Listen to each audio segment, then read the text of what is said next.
La barrière pour coder est en train de devenir quasi inexistante avec tous ces outils, tous ces agents, tous ces copilotes IA qui nous permettent aujourd'hui de générer en un temps record du code. Aujourd'hui, je vais vous parler d'un outil qui fait sensation en ce moment. Il s'agit de Cursor AI. Je vais vous montrer comment est-ce que vous pouvez l'utiliser pour tripler, quadrupler votre productivité en tant que développeur. C'est destiné aux développeurs, mais si vous êtes débutant en code, c'est un excellent outil qui pourra potentiellement aussi vous permettre de maîtriser un langage de programmation. Donc nous allons voir comment est-ce qu'il faut l'installer, comment est-ce qu'il faut la configurer et comment est-ce qu'il faut pleinement tirer parti de cet outil. Alors, pour commencer, on va commencer par la première étape qui est bien sûr l'installation. C'est la toute première étape bien évidemment pour avoir l'outil en local parce que oui, vous pouvez l'installer en local sur votre PC. C'est pas un outil comme Replit que vous pouvez utiliser en ligne. Donc vous pouvez l'installer en local. Et il faut rappeler qu'ici Cursor est quand même une version, on peut dire évoluée de Visual Studio Code. C'est littéralement Visual Studio Code. Si vous utilisez Visual Studio Code, vous ne serez pas dépaysé avec Cursor parce que c'est littéralement les mêmes menus, les mêmes configurations. Et ce qui est intéressant avec Cursor, c'est que vous pouvez exporter les plugins ou les configurations que vous avez déjà faites sur Visual Studio Code vers donc Cursor AI. Et ça, c'est plutôt intéressant. Donc voilà, on revient sur la page tout simplement. Donc voilà, Cursor AI. Donc vous avez une partie pricing parce que ouais, il y a voilà une version payante de Cursor bien évidemment. Donc la version payante, vous avez voilà une complétion illimitée, c'est-à-dire que vous pouvez chatter de manière illimitée par mois avec le chat parce que ouais, il y a donc une limite en termes de complétion au niveau du chat. Donc si vous avez atteint la limite, vous ne pourrez plus continuer à chatter. Donc avec voilà Cursor AI, mais je pense qu'avec la version gratuite, vous pouvez faire des choses extraordinaires. Donc pour la télécharger, vous cliquez tout simplement sur Download et l'installation se fait de manière classique, comme si vous installiez un logiciel classique. Et une fois que vous avez installé Cursor AI, il suffit juste de l'ouvrir. Une fois que vous l'aurez ouvert, donc vous tomberez donc sur cette interface. Vous pouvez ouvrir un dossier en local, vous pouvez vous connecter via SSH, vous pouvez vous connecter sur votre GitHub, voilà par exemple, donc pour récupérer par exemple votre repo et travailler directement. Et comme je le disais un peu plus tôt dans la vidéo, les menus ne sont pas différents comme vous le voyez à l'écran de ce qu'on peut retrouver sur Visual Studio Code. Visual Studio Code qui actuellement est le meilleur éditeur de code en ce moment. En tout cas, je pense que c'est le plus utilisé. Voilà. Dites-moi en commentaire d'ailleurs quel éditeur de code vous utilisez en ce moment. Donc voilà, vous avez pas mal de sélections. Vous pouvez exporter les configurations que vous avez faites tantôt. Donc trêve de bavardage, on va ouvrir un projet que j'ai déjà créé pour vous montrer à peu près comment est-ce que ça marche. Donc voilà, j'ai ouvert un projet. Donc c'est un projet Next.js sur lequel je suis en ce moment. Donc on va très rapidement commencer avec l'affichage du chat. Ce chat vous permet tout simplement de discuter en quelque sorte avec votre projet. Comment est-ce qu'il faut faire pour ouvrir bien évidemment ce chat? Vous faites tout simplement un CTRL-L.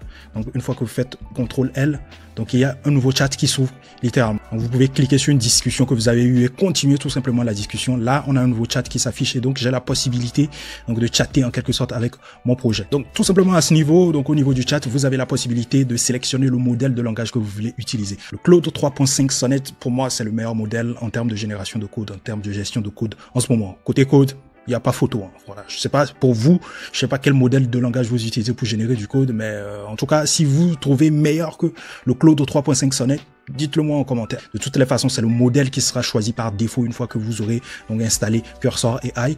Ensuite, donc il y a le GPT-4o, le GPT 3.5 que vous pouvez utiliser, le GPT-4o mini aussi est présent, donc à vous de sélectionner le modèle que vous voulez, mais je vous préconise de garder donc la 3.5. Une fois que vous avez sélectionné votre modèle, il y a la partie mention. La partie mention vous permet tout simplement de sélectionner un fichier. Si vous avez envie de mentionner un fichier dans votre discussion, dans votre chat, par exemple, vous pouvez tout simplement venir faire un Alt ici et tout de suite, il vous propose donc, ok, voilà, tu veux discuter avec un fichier, donc tu cliques sur le fichier et tu vas sélectionner tout simplement le nom du fichier, index.js. Donc boum, tout de suite, index.js s'affiche et tu peux poser une question sur index.js où tu peux demander donc au chatbot, à ton copilote, à Cursor AI tout simplement de venir modifier telle ou telle partie ou le code d'une page par exemple ou poser des questions sur le code d'une page si tu ne comprends pas.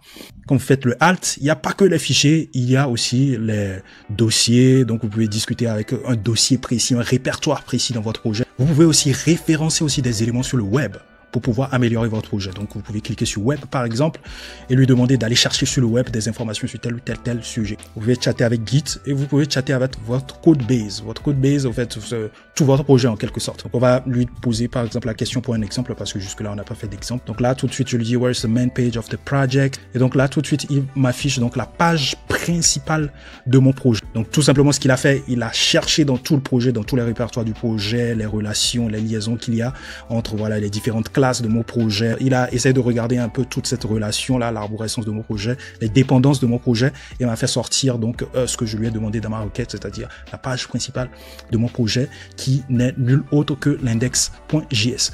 Donc, il y a pas mal d'options très intéressantes ici. Donc, en plus de cela, vous pouvez sélectionner avec quel fichier, sur quel fichier vous voulez effectuer des actions, quel fichier vous voulez modifier ou sur quel fichier vous voulez poser tout simplement des questions. Donc là, vous avez la possibilité, grâce au plus, de sélectionner votre fichier, parce que oui, vous pouvez sélectionner plusieurs fichiers à la fois. Donc, à part le chat, il y a quand même quelques petits raccourcis. Donc là, j'essaie de réduire un peu le chat là, donc que vous pouvez utiliser pour modifier directement votre code. Donc là, par exemple, je suis sur mon code index.js, j'ai envie possiblement de la modifier ou de poser des questions éventuellement sur le code. Donc là, j'ai sélectionné tout le code. Ce que je vais faire ici, c'est de faire un CTRL-K. Voilà, un CTRL-K, et le CTRL-K m'ouvre directement donc ce petit input, ce petit champ ici, qui va me permettre tout simplement d'entrer mon prompt. Encore une fois, ici, j'ai la possibilité de sélectionner le modèle de langage que je veux utiliser pour pouvoir exécuter mes instructions. Hop là, boum, je lui ai dit d'optimiser le code en quelque sorte. Donc là, boum, tout de suite, vous avez donc les modifications live. Ce qui est en rouge, donc c'est mon code précédent. Ce qui est en vert, c'est le code que me propose bien évidemment. Donc voilà,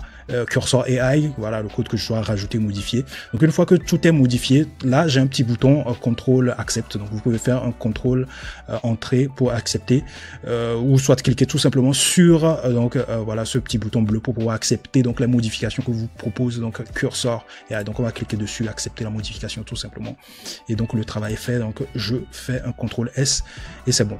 Donc une autre chose que j'aimerais vous montrer, c'est la partie paramétrage, parce que ouais, vous pouvez paramétrer aussi Cursor AI. Et donc pour ce faire, vous allez tout simplement dans la partie Show and Run Command. Donc lorsque vous cliquez là, donc vous avez donc une partie Show and Run Command. Et dans le Show and Run Command, vous avez la partie Cursor Settings. Donc dans Cursor Settings, vous allez pouvoir upgrader votre abonnement Cursor. Donc voilà, boum.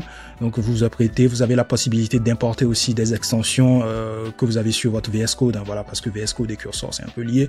Donc vous avez la possibilité aussi de mettre en place des règles de gestion. Voilà, des règles de gestion en quelque sorte. Ça va être un peu comme le prompt système de votre Cursor AI ici. Donc vous avez un exemple qui vous montre à peu près, qui vous aiguille un peu sur comment est-ce que vous pouvez écrire votre prompt. Donc voilà, grosso modo, vous avez une partie modèle. Donc ça, c'était la partie générale. Donc la partie modèle vous permet donc de désactiver ou d'activer des modèles de langage. Donc là, par exemple, le GPT-4 Turbo, il est désactivé. Le GPT-4 aussi, il est désactivé. Vous avez la possibilité de l'activer. Vous avez la possibilité d'ajouter aussi des modèles. Si vous avez un nouveau modèle, vous pouvez aussi l'ajouter. Donc vous pouvez utiliser ici votre clé API OpenAI. Anthropic aussi, vous pouvez y intégrer votre Google API Key si vous avez envie d'utiliser des modèles Gemini au sein de Cursor AI. Il y a une partie feature qui vous permet d'activer ou de désactiver des features. Donc le composer, donc c'est cette superbe fonctionnalité. Voilà, c'est la fonctionnalité suprême de Cursor AI en quelque sorte, qui va vous permettre de pouvoir interagir directement sur tout le projet. Vous aurez la possibilité de modifier à la fois en parallèle plusieurs fichiers. Donc ça se fera pas de manière séquentielle. Si vous avez par exemple envie de modifier 10 fichiers à la fois, la modification de ces 10 fichiers se fera en parallèle avec le composer. Et ça, c'est hyper intéressant. Et vous aurez grâce au composer la possibilité de pouvoir créer aussi des fichiers. Donc grâce à un simple prompt. Donc avec le composer, vous n'aurez pas à faire grand chose manuellement à part juste taper des prompts. Vous avez la possibilité de l'activer, de la désactiver. Je pense que actuellement c'est en version bêta, donc il faut faire attention quand même à cela, à son utilisation. Attention à ne pas l'utiliser sur des projets assez sensibles. Et il faudrait aussi que lorsque vous utilisez par exemple le composer, que le scope de modification que vous imposez donc au composer ne soit pas assez grand, parce que voilà, il risque d'avoir peut-être possiblement des hallucinations par moment. Donc il faudrait que le scope soit assez petit, comme ça vous aurez des résultats beaucoup plus intéressants. Donc vous avez une partie doc pour la partie chat, vous avez la possibilité aussi d'activer aussi d'autres features pour la partie chat. Donc voilà, donc dans la partie settings, il y a pas mal de choses très intéressantes à regarder. Donc pour aller un peu plus loin, si vous avez envie d'exécuter d'autres commandes, d'avoir des infos sur d'autres raccourcis qui sont beaucoup plus intéressantes, tout ce que vous avez à faire, c'est juste d'aller là. Donc voilà, je quitte tout simplement là. Donc vous avez une partie voilà de recherche, vous avez une petite barre de recherche juste en haut, vous cliquez là-dessus et vous allez dans la partie Show and Run Command. Dans la partie Show and Run Command, vous aurez la liste des actions et même des raccourcis que vous pouvez utiliser pour effectuer même ces actions. Donc c'est plutôt intéressant. Donc je vous invite à aller checker donc cette liste là pour pouvoir voir donc les différentes actions que vous pouvez faire. Donc, entre autres, ce que vous pouvez faire avec Cursor, aussi, ce qui est intéressant avec Cursor, c'est la prédiction. Donc, la prédiction de ce qui va suivre. Donc, ce qui est très intéressant avec Cursor, donc, c'est la prédiction éventuelle de ce que vous pouvez rajouter dans votre code. Cela peut vous permettre d'aller très rapidement, donc, dans ce que vous faites. Donc, par exemple, là, je vais sur cette ligne-là. Et donc, lorsque je vais sur la ligne-là, j'ai pas encore commencé par écrire. Il me propose tout de suite, voilà, un code, la suite du code, la suite probable du code. Donc, ça peut vous permettre d'aller très rapidement lorsque vous faites, par exemple, des switch cases, par exemple, au lieu de taper. Donc, ces switch cases, généralement, les switch cases sont parfois longs. Cursor, dans un cas de switch case, a la capacité de prédire, au fait, les différents cas que vous voulez mettre dans votre switch case pour aller très rapidement. Et ça, c'est hyper intéressant. Donc, voilà, le lien pour avoir Cursor sera bien évidemment en description. Donc, si vous avez des questions, n'hésitez pas à les poser en commentaire. N'hésitez pas aussi à faire des retours d'expérience par rapport à Cursor. Est-ce qu'il y a des éléments, voilà, que vous n'aimez pas sur Cursor? N'hésitez pas à les mettre aussi en commentaire. C'était Mr. Hoppy pour cette petite présentation de Cursor AI. On y reviendra possiblement en long et en large dans une autre vidéo. N'hésitez pas à vous abonner. C'était Mr. Hoppy. Peace out.